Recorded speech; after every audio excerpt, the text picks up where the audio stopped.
Cricket match तो आप देखते होंगे।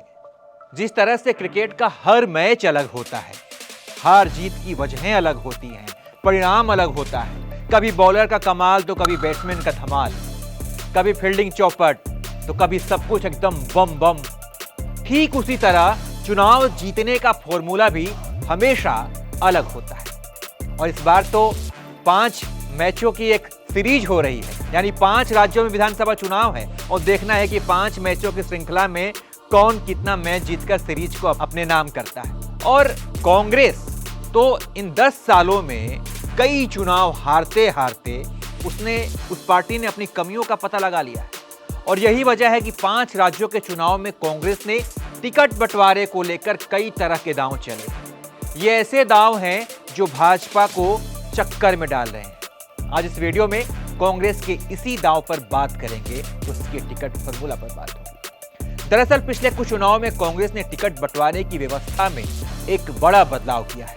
इसके तहत पार्टी सिर्फ जिताऊ उम्मीदवारों पर फोकस करती दिख रही है। इस समय 5 विधानसभा चुनाव में भी यही पैमाना रखा गया है। कांग्रेस ने तय किया है पुराने चेहरे जो पहले तो लोकप्रिय थे लेकिन अब वो बात नहीं है, उन्हें क्या किया जा रहा है कि अब नए चेहरों से बदला जा रहा है।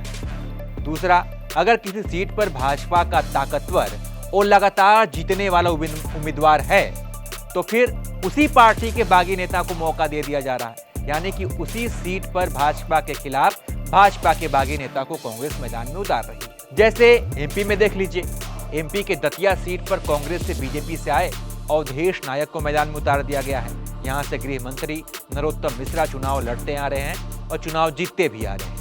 बीजेपी से आए यादवेंद्र सिंह को मुगावती, पूर्व बीजेपी सांसद बोध सिंह को कटंगी और नीरज शर्मा को सुर्खी से टिकट दिया गया है। यानी कांग्रेस ने 2 तरह रणनीति अपनाई है। पहला ये कि जीतने वाले उम्मीदवारों को मौका दिया गया, दूसरा ये कि बीजेपी के बागियों को उन सीटों पर उतारा गया जहां भाजपा मजबूत है। और पब्लिक के मन में क्या है, ये जानने के लिए पार्टी ने सर्वे करा रही है। चुनावी रणनीतिकार सुनील कानोगोलू के नेतृत्व में एक फीडबैक सिस्टम बनाया गया है जो सभी उम्मीदवारों के बारे में जनता के बीच जाकर सर्वे कराता है। कांग्रेस का यह फॉर्मूला हाल ही में हिमाचल और कर्नाटक में भी चला है, लिहाजा पार्टी अब इसे हर जगह लागू कर रही है और इसी को आधार बनाकर वो प्रत्याशियों को मैदान में उतार रही है, लोगों को टिकट दे रही है। अब देखना यह होगा कि हिमाचल और कर्नाटक में फॉर्मूला तो हिट हो गया, लेकिन एमपी, सीजी, राजस्थान और 2 राज्यों में जहां चुनाव हो रहे हैं, तेलंगाना और मिजोरम, वहां पर यह फॉर्मूला